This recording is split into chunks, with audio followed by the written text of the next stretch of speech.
میں نعرہ صلوات.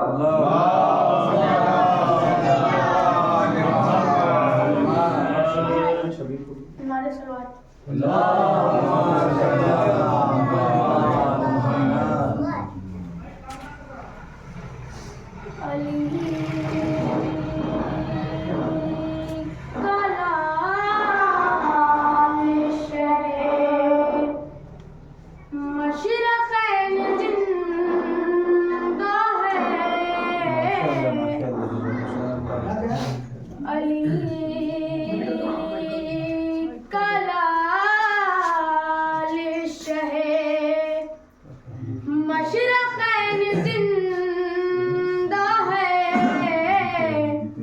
جناب فاطمہ زہرا کا چین زندہ ہے.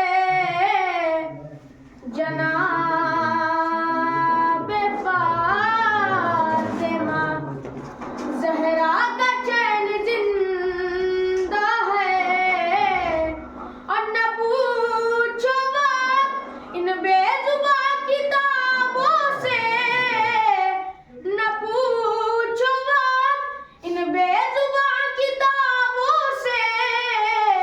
سنو اذان تو سمجھو حسین زندہ ہے.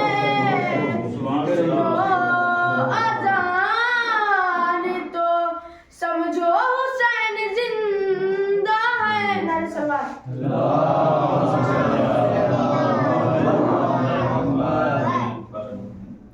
خزانے کی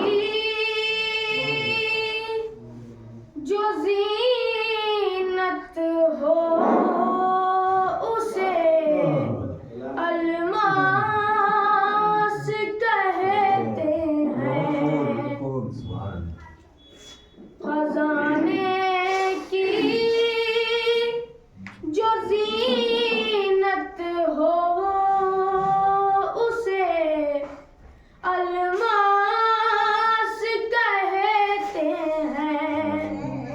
اور تمنا پانی کی ہوتی ہے جب تو پیاس کہتے ہیں.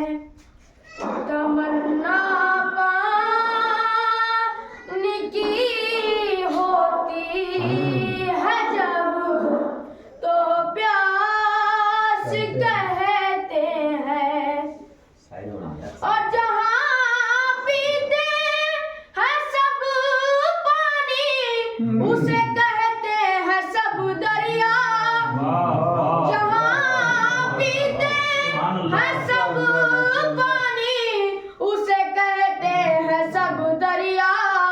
جو دریا کو پلاتا ہے اسے عباس کہتے ہیں.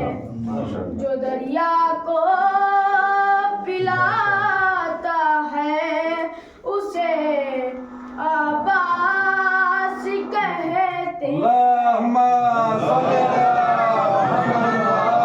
محمد.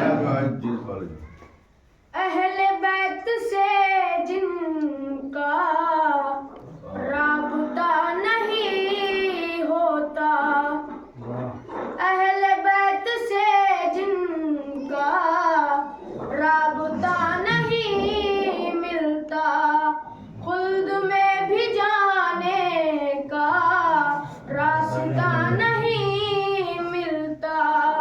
ارے ہم حسین والوں کی بات ہی نرالی ہے.